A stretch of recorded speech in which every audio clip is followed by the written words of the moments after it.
नमस्कार विद्यार्थी मित्रांनो, मी विकास सर। आज आपण पाहणार आहोत प्रकरण 12वे अवयवीकरण। यात नित्य समता ज्या दोन आहेत त्याच्या मदतीने अवयवी कशी काढतात ते आपण ह्या भागात शिकणार आहोत। तर अगोदर ह्या दोघं नित्य समता व्यवस्थित समजून घेऊया।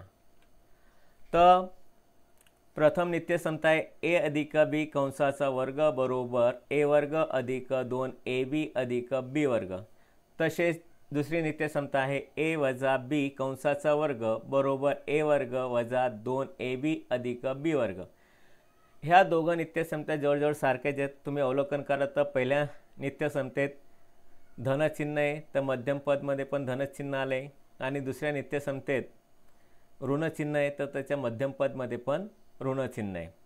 आता ह्या पदावलीचा अभ्यास करता, नित्य समतेचा अभ्यास करता आपल्याला दिसतंय ए अधिक बी कंसाचा वर्ग केला असता आपल्याला एक त्रिपदी मिळते।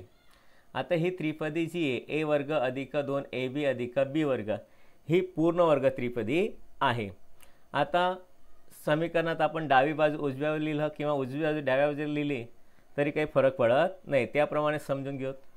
मग आता तुम्हाला जे पदावल्या जे दिल्या जातील अवयव काढण्यासाठी ते अशा प्रकारे दिल्या जातील। ए वर्ग अधिक 2ab अधिक बी वर्ग म्हणजे ती पूर्ण वर्ग त्रिपदी असेल। तर जर पूर्ण वर्ग त्रिपदी असेल तर त्याचे अवयव पडतील ए अधिक बी कंसाचा वर्ग। जर इथे मध्यम पद ऋण असेल तर आपण इथं ऋणचिन्ह घेऊया। तर ही त्रिपदी पूर्ण वर्ग आहे किंवा नाही ते तपासणं खूप गरजेचं असतं। आता ते त्रिपदीचा अभ्यास करताना आपल्या लक्षात येईल। आता इथे आपण पाहतोय ए वर्ग अधिक 2ab अधिक बी वर्ग, याचा जे प्रथम पद आहे ए वर्ग आणि अंतिम पद आहे बी वर्ग, हे दोघं पूर्ण वर्ग संख्या आहेत। काय आहेत? पूर्ण वर्ग संख्या आहेत। म्हणजे त्रिपदीमध्ये प्रथम पद आणि तृतीय पद किंवा आपण त्याला अंतिम पद म्हणू ते पूर्ण वर्ग असायलाच पाहिजे। आता मध्यम पदाचा विचार करूया 2ab। आता तुम्ही मध्यम पदाचा व्यवस्थित अभ्यास केला तर तुम्हाला लक्षात येते ते प्रथम पदाचं वर्गमूळ ए दिले आणि अंतिम पदाचं वर्गमूळ बी दिलाय, त्यांचा गुणाकार होतो आणि त्या गुणाकाराला 2ने गुणले जात आहे, म्हणजे 2ab येत आहे। तर मध्यम पद हे प्रथम पदाचं वर्गमूळ आणि अंतिम पदाचं वर्गमूळ यांचा गुणाकारला दुप्पट केलेलं असतं। तर अशा प्रकारे जर पदावली असेल तर आपण त्या पदावलीला काय म्हणू शकतो? मग पूर्ण वर्ग त्रिपदी म्हणू शकतो। मग आपल्याला जे उदाहरणं दिले जातील अवयव काढण्यासाठी त्यात आपल्याला अगोदर समजून घ्यायचं आहे ती त्रिपदी पूर्ण वर्ग आहे किंवा नाही। तर त्यासाठी आपण काही उदाहरणांचा अभ्यास करूया। येथे पहिली पदावलीचं पाहू त्रिपदी 4x वर्ग अधिक 28x अधिक 49। आता आपल्याला अगोदर काय करायची बरं? खात्री करायची। तर खात्री करण्यासाठी आपल्याला माहिती आहे प्रथम पद हे पूर्ण वर्ग असायला पाहिजे, अंतिम पद पण पूर्ण वर्ग असायला पाहिजे, आणि दोघांचा वर्गमूळाचा गुणाकाराचा दुप्पट हे मध्यम पद असायला पाहिजे। तर आपण खात्री करूया।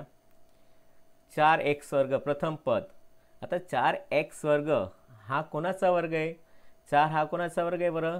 2चा, आणि x वर्ग xचा, म्हणजे ही पहिलं पद 2x वर्ग आहे, 2x कंसाचा वर्ग।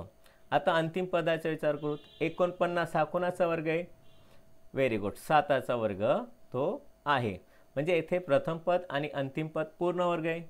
आता मध्यम पद आपल्याला माहिती आहे कसं असतं? मध्यम पद हे 2 गुणिला प्रथम पदाचं वर्गमूळ। प्रथम पदाचं वर्गमूळ काय येतं?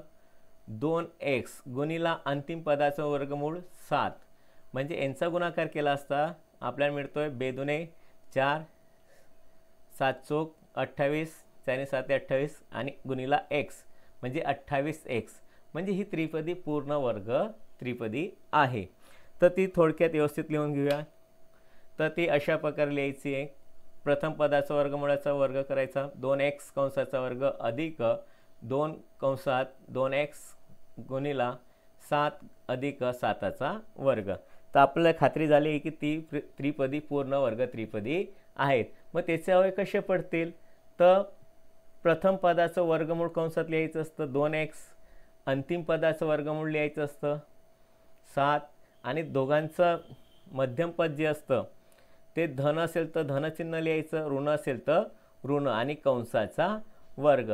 मग हे 2x अधिक 7 कंसाचा वर्ग हा हे त्यांचे काय आले मग अवयव आले. तर ते आपण लिहून घेऊ 2x अधिक 7चा वर्ग. विद्यार्थी मित्रांनो, याच्यात आपल्याला फक्त त्रिपदीची खात्रीच करायची की ती पूर्ण वर्ग आहे किंवा नाही आणि त्यांच्या वर्गमुळांची बेरीज करायची व मध्यमपद बेरजेचं असेल तर बेरीज, मध्यमपद ऋण असेल तर ऋण करायचं आणि कंसाचा वर्ग. तसं अजून एक प्रॅक्टिससाठी दुसरं एक उदाहरण समजून घेऊया. येथे 9y वर्ग वजा 6y अधिक 1. अगोदर आपल्याला काय करायची बरं, खात्री करायची ही त्रिपदी पूर्ण वर्ग आहे किंवा नाही. तर 9y वर्ग वजा 6y अधिक 1 याचं जे प्रथम पद आहे 9y वर्ग कोणाचा वर्ग आहे बरं, व्हेरी गुड, 3yचा वर्ग केला असता 3y कंसाचा वर्ग केला असता आपल्याला 9y वर्ग मिळत असतो. 3चा वर्ग 9 आणि yचा वर्ग y वर्ग. तसंच अंतिम पद 1 कोणाचा वर्ग आहे, 1चाच वर्ग आहे हे आपल्याला माहितीच आहे, 1चा वर्ग 1च येतो. मग प्रथम पद आणि अंतिम पद हे पूर्ण वर्ग आहेत. आता आपल्याला काय पाहिजे आहे, मध्यम पद. मध्यम पद हे काय आहे तुम्हाला माहिती, 2 गुणिला प्रथम पद गुणिला अंतिम पदाचं वर्गमूळ. मग प्रथम पदाचं वर्गमूळ 3y, अंतिम पदाचं वर्गमूळ 1 आणि दोनाने गुणले असता 2 6, 6 1 6, 6y. म्हणजे ही त्रिपदी पूर्ण वर्ग त्रिपदी आहे. मग नियमानुसार आपण त्याचे अवयव पाडू शकतो. तर ते व्यवस्थित लिहून घेऊ. 3y कंसाचा वर्ग वजा 2 गुणिला 3y गुणिला 1 अधिक 1चा वर्ग. मग आता याचे अवयव पाडताना आपल्याला माहितीच आहे, प्रथम पदाचं वर्गमूळ कंसात लिहून घ्यायचं आणि चिन्ह कोणतं येईल, मध्यम पदाचं. इथं मध्यम पद ऋण आहे तर ऋण घेऊ.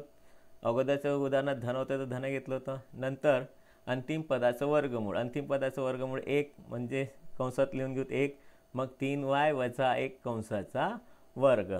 अशा प्रकारे हा पदावलीचे अवयव आलेले आहे, 3y वजा 1 कंसाचा वर्ग. विद्यार्थी मित्रांनो, फक्त खात्री करायची आपल्याला, तुम्हाला वर्गमूळ शोधता येतात. तर हे गणित काही कठीण नाहीत, नित्यसंत पाठ ठेवा. आता पुढे काही गणित पाहू. आता ह्या गणितात जर आपण पाहिलं 3a वर्ग अधिक 24ab अधिक 48b वर्ग, याच्यात प्रथम पद आणि अंतिम पद पूर्ण वर्ग नाही. तर आपल्याला अशा वेळेस यांच्यामधून एक सामान्य अवयव काढायचा असतो. आता सामान्य अवयव काढताना इथे एक सामान्य अवयव निघाला आहे 3. काय निघाला आहे, 3. आता 3 काढल्यानंतर प्रथम पदात काय राहील, फक्त a वर्ग आणि 24 म्हणून 3 काढले तर 8 + 24 म्हणजे 8ab आणि 48 3 काढले तर 16b वर्ग राहील. आता आपण ह्या त्रिपदीचा विचार करू. a वर्ग अधिक 8ab अधिक 16b याच्यात प्रथम पद पूर्ण वर्ग आहे, अंतिम पद पण पूर्ण वर्ग आहे. प्रथम पद कोणाचा वर्ग आहे तर aचा आणि अंतिम पद 4bचा. 4bचा वर्ग केला तर 16b वर्ग येते. आता मध्यम पदाचा विचार करू तर 2 गुणिला प्रथम पदाचं वर्गमूळ गुणिला अंतिम पदाचं वर्गमूळ. तर 4 दुने 8 आणि हा ab तर 8ab म्हणजे ही त्रिपदी पूर्ण वर्ग आहे. तर ते आपण व्यवस्थित लिहून घेऊ. तर लिहिल्यानंतर आपण येथे पाहतोय ही त्रिपदी पूर्ण वर्ग आहे. तर त्याचे अवयव कसे पडतात ते तुम्हाला माहितीच आहे. तर प्रथम पदाचं वर्गमूळ, मध्यम पदाचं चिन्ह आणि अंतिम पदाचं वर्गमूळ याचा कंसाचा वर्ग आपल्याला करावा लागेल आणि हा गुणिला 3 आहेच. तर अशा प्रकारे त्याचे अवयव पडतील. काही वेळेस आपल्याला सामान्य अवयव काढायचे असतात, त्यामुळे ती त्रिपदी पण पूर्ण वर्ग होत असते. तर व्यवस्थित लिहून घ्या. 3 मग त्याचे अवयव आले 3 गुणिला कंसात a अधिक 4b कंसाचा वर्ग. आता काही उदाहरणात सामान्य अवयव निघत नाही, पण काही आपल्याला वजा केले किंवा मिळवले असता ती त्रिपदी पूर्ण वर्ग होत असते. उदाहरणार्थ एक समजून घेऊ. 25y वर्ग वजा 20y अधिक 3. आता याच्यात प्रथम पद पूर्ण वर्ग आहे पण अंतिम पद पूर्ण वर्ग नाही. मग आता अंतिम पद पूर्ण वर्गाने इथं आपण ह्या अंतिम पदात काय मिळवलं तर पूर्ण वर्ग होईल 1. तर चार होतात आणि 4 पूर्णवर्ग संख्या आहेत. पण आपण 4 लिहिल्यानंतर तो पुन्हा एक काढून घ्यायचा असतो, त्या स्वरूपात लिहून घेऊ. तर इथे तुम्हाला व्यवस्थित समजेल. 25y वर्ग वजा 20y अधिक 4. पण आता हा 4 लिहिल्यानंतर मी लगेच काय केलं आहे, वजा 1. तर दोघांचं जे मूल्य आहे, 4तून 1 गेलं धन 3, तर धन 3 आहेच शेवटी. हे आपल्याला काळजी घ्यायची आहे. आता ह्या त्रिपदीचा आपण विचार करूया. आता ही त्रिपदीमध्ये प्रथम पद पूर्ण वर्ग आहे. कोणाचा वर्ग आहे, 5y चा वर्ग आहे कंसाचा, आणि 4 2चा वर्ग आहे. आता 20चा विचार करूया. मध्यम पद का असते ते तुम्हाला ती 2 गुणिला प्रथम पदाचं वर्गमूळ गुणिला अंतिम पदाचं वर्गमूळ. मग यांचा गुणाकार केला तर 20y येतं. चिन्ह धन असो किंवा ऋण ते काही फरक पडत नाही. तर मग आपण हे आता व्यवस्थित कंसात लिहून घेऊ. कंसात लिहिल्यानंतर आपल्याला खात्री झालेली ही त्रिपदी पूर्ण वर्ग आहे. ही जी त्रिपदी आहे ती पूर्ण वर्ग आहे.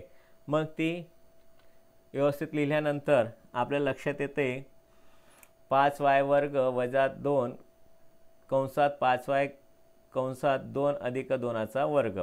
मग याच्यावर कसे पडतील ते तुम्हाला माहितीच आहे. प्रथम पदाचं वर्गमूळ, मध्यम पदाचं चिन्ह आणि अंतिम पदाचं वर्गणी कंसाचा वर्ग, आणि हा ऋण 1 जसाचा तसा. तर विद्यार्थी मित्रांनो, ह्या पदावलीचे वय आलेत 5y वजा 2 कंसाचा वर्ग वजा 1. आता ह्या पदावलीचा जर तुम्ही व्यवस्थित अभ्यास केला तर इथे 2 पूर्ण वर्ग यांची वजाबाकी होते. म्हणजे आपल्याला ही नित्यसमता आठवत असेल, a वर्ग वजा b वर्ग, म्हणजेच त्यांच्या वर्गमुळांची एकदा बेरीज करायची असते आणि एकदा वजाबाकी करायची असते. तर ह्या स्वरूपात ते गणित आलेलं आहेत. मग त्यांच्या वर्गमुळाची एकदा आपण बेरीज करूत आणि एकदा वजाबाकी करूत. मग कंसातच लिहून घेतो व्यवस्थित दोघं पदं. तर लिहिल्यानंतर तुम्हाला दिसतंय कंसात 5y वजा 2, एकदा मी वजाबाकी केली वजा 1, नंतर 5y वजा 2 अधिक 1. आता ह्या पदावलीत कंसात लिहिलेल्या पद आहेत ते आपल्याला कंसाच्या बाहेर काढायचे आहेत. फक्त एक लक्षात ठेवायचं मित्रांनो, कंसाचं जर बाहेर ऋणचिन्ह असेल तर कंसातील प्रत्येक पदाचं चिन्ह बदलेल. कंसाच्या बाहेर जर पद आता इथं 1 आहे आणि कंसाच्या बाहेर ऋणचिन्ह आहे तर याचं चिन्ह बदलेल. तर आपण आता कंस काढूया. आता कंस काढल्यानंतर आपल्याला मिळालं आहे 5y वजा 2 वजा 1, 5y वजा 2 अधिक 1. आता इथं एक ऋण का झाला, कारण की कंसाच्या बाहेर ऋणचिन्ह होतं, दिसतंय तुम्हाला इथं, आणि इथं धन होतं तर चिन्ह बदललेलं नाही. आता येथे सजातीय पद आलेत, हे दिसतंय तुम्हाला सजातीय पद.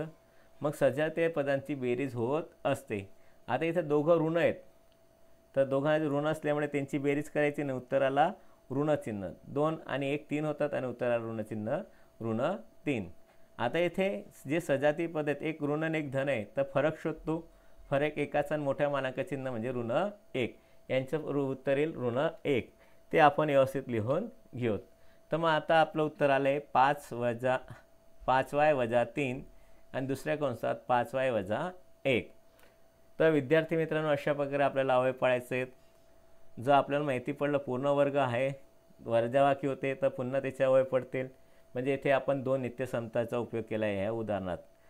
तर आशा करतो विद्यार्थ्यांनी तुम्हाला हे गणित समजले असतील. पुन्हा भेटू. धन्यवाद.